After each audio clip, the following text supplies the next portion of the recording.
और देखिए, कोरोना के प्रकोप के बीच पूरे देश का एक ही सवाल है कि टीका आखिर कब मिलेगा। आज हम आपको बता रहे हैं कि भारत की वैक्सीन बास्केट से जुड़ी एक अच्छी खबर है। देश में वैक्सीन बास्केट के विस्तार की क्या तस्वीर है और कब तक देश की बड़ी आबादी को टीका मिलने के आसार हैं, देखिए हमारी इस खास रिपोर्ट में। कोरोना की दूसरी लहर के कहर में ऑक्सीजन और दवाओं की किल्लत को पाटने की कोशिश ताबड़तोड़ चल रही है। वहीं बीते कुछ हफ्तों के दौरान आपूर्ति की परेशानियों के बाद भारत अपनी वैक्सीन बास्केट को मजबूत करने में जुटा है। इसके चलते अगले कुछ महीनों के दौरान नए और ज्यादा वैक्सीन का उत्पादन बढ़ेगा, तो साथ ही टीकाकरण की रफ्तार भी। इसके सहारे भारत अपनी 70% से ज्यादा वयस्क आबादी को वैक्सीन का कवच पहना सकेगा। हालांकि ये कैसे होगा, इसे हम आपको अपनी अगली रिपोर्ट में बताने जा रहे हैं। देश में हर तरफ यही सवाल है कि देश की बड़ी आबादी को वैक्सीन कब तक मिल पाएगी, यानी देश की वैक्सीन बास्केट कब इतनी बढ़ पाएगी कि देशवासियों को टीके मिले भी ज्यादा और लगे भी ज्यादा।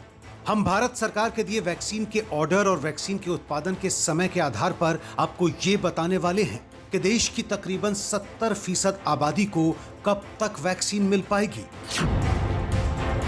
अमेरिकी राष्ट्रपति जो बाइडेन ने वादा किया है कि अमेरिका की 70% आबादी का 4 जुलाई तक वैक्सीनेशन हो जाएगा, लेकिन भारत की जनसंख्या अमेरिका से लगभग 4 गुना ज्यादा है। भारत की 70% आबादी हुई 97 करोड़। टीके के 2 डोज के आधार पर हमें चाहिए 194 करोड़ टीके। तो 194 करोड़ टीकों में कितना ज्यादा समय लगेगा, आइए देखते हैं। शुरू करते हैं भारत में सबसे ज्यादा इस्तेमाल हो रहे कोविशील्ड टीकों से।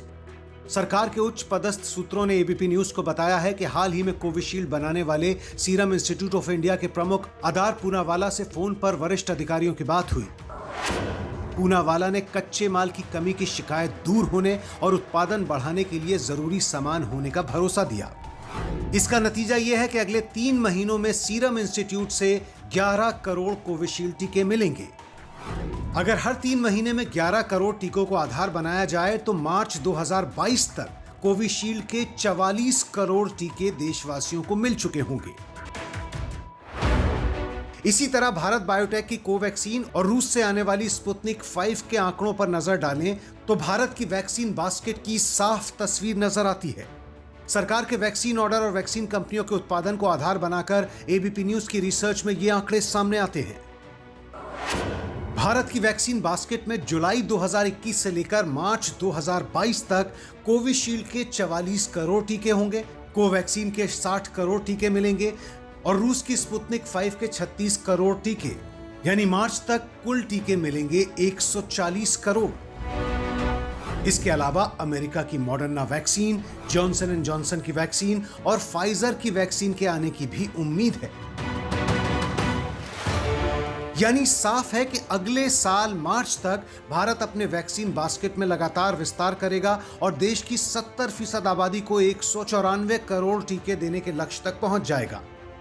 इसमें शुरुआत से मौजूद कोविशील्ड और कोवैक्सीन के अलावा रूस से आई स्पुतनिक 5 अहम योगदान देगी। एक और अहम बात सामने आई, अब तक आपने जिस टीके की पहली डोज ली है उसी टीके की दूसरी डोज लेनी होती है। यानी अगर पहली डोज कोविशील्ड है तो दूसरी डोज कोवैक्सीन नहीं हो सकती, लेकिन ये भी शायद बदलने वाला है। एबीपी न्यूज को विश्वसनीय सूत्रों से जानकारी मिली है कि स्पुतनिक टीके को बनाने वाले रूस के गमालिया इंस्टीट्यूट ने भारत को बताया है कि उसकी कोविशील्ड बनाने वाली यूके की एस्ट्राजेनेका कंपनी के साथ सहयोग को लेकर बात हो रही है, ताकि भारत में कोविशील्ड टीका लगाने वाले लोग अगर चाहें तो दूसरी डोज के तौर पर स्पुतनिक 5 टीका लगवा सके।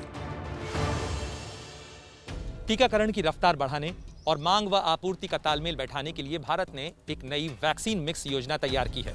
इसके तहत रूस के साथ मिलकर स्पुतनिक वैक्सीन के अधिक इस्तेमाल और अमेरिका से मॉडर्ना व जॉनसन वैक्सीन के लिए दरवाजे खोलने की तैयारी है।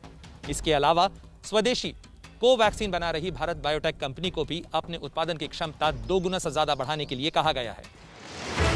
इसके अलावा हाल ही में लॉन्च होने वाले स्पुतनिक लाइट सिंगल डोज टीके के लिए आवेदन आता है तो भारत में अपेक्षाकृत जल्दी मंजूरी मिल सकती है। आरडीआईएफ को इसके लिए जरूरी डेटा और रूसी सरकार से मिली इस्तेमाल की इजाजत के साथ आवेदन करना होगा।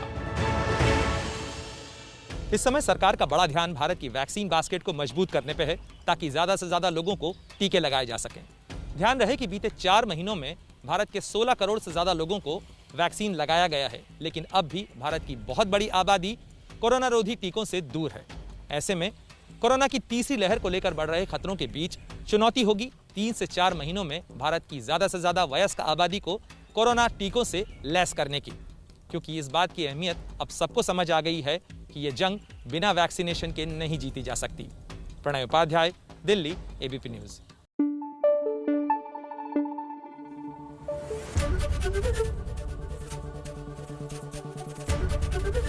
एबीपी न्यूज आपको रखे आगे।